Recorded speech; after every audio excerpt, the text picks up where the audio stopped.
Joining us now to break down what this move would mean, as well as other legislative efforts on Capitol Hill, is Representative Jody Hice, the congressman proudly serving Georgia's 10th district. So, Congressman, when we look at this latest situation involving this app known as TikTok, we see the president taking a hardline approach, but now open to the idea of selling it off to an American company such as Microsoft.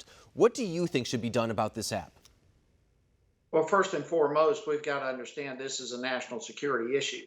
So the president is taking appropriate steps to deal with that. TikTok is one of those things that once it is utilized, it has access to everything a person has done.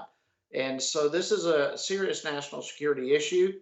I would feel much more comfortable with it being owned by an American company than a Chinese company, which is sharing that information with the Chinese government. That's totally unacceptable. And so the president is going down the right path trying to deal with this.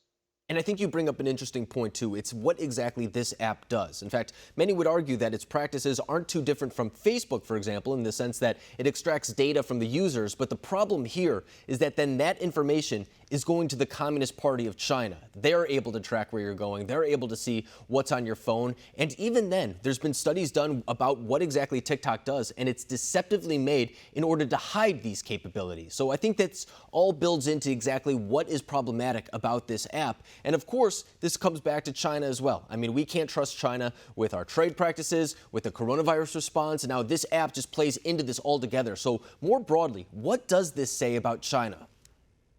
Well, I mean, it says what you've just mentioned. It opens the door for China literally to be spying on, 100 million Americans. Yeah. And we know China is a serious strategic competitor, whether we're looking at what they are doing, their actions in the South China Sea, to their stealing our intellectual property, to the horrible actions during the pandemic, to the trade issues, their global march around the world. China is a force that must be reckoned with, and we cannot play games with this as it relates to TikTok. We've got to bring this under control because China is out to ultimately take over the economic currency of the world, and they will have a serious impact on the United States. So we've got to put a stop to this. And I think everything you mentioned, too, is a accumulation of actions that weren't taken against China, which have built up to this point that we're at. I mean, the South China Sea controversy isn't something that just surfaced last week. The trade practices aren't something that just all of a sudden surfaced when President Trump took office. I mean, them pegging their currency to ours, them undermining our manufacturing. The list has been going on for the better part of years, if not decades at this point. But now we're faced in a situation where the immediate response comes down to the coronavirus pandemic. And right now our economy is still in flux.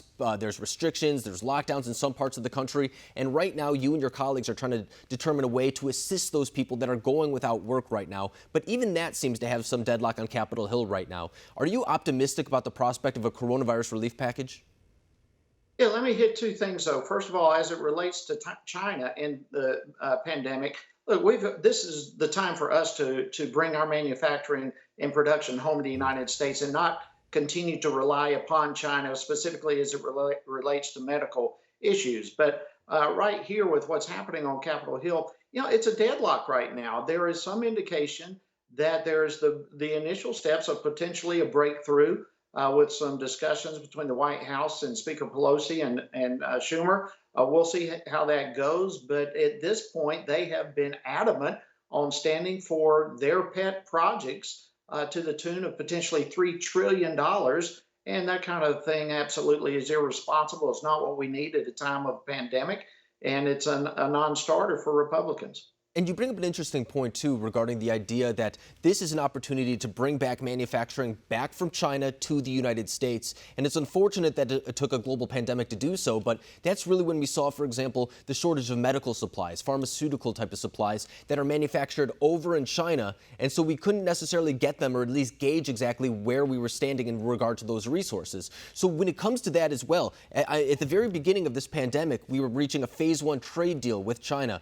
When this is all more relaxed and we're not necessarily worrying about the cases across the United States, would you like to see maybe that trade deal kind of incorporated with these other misgivings by China, whether it was this cover-up of the pandemic, whether it's their other trade practices? Do you think this should all be brought together when negotiating better trade deals with China?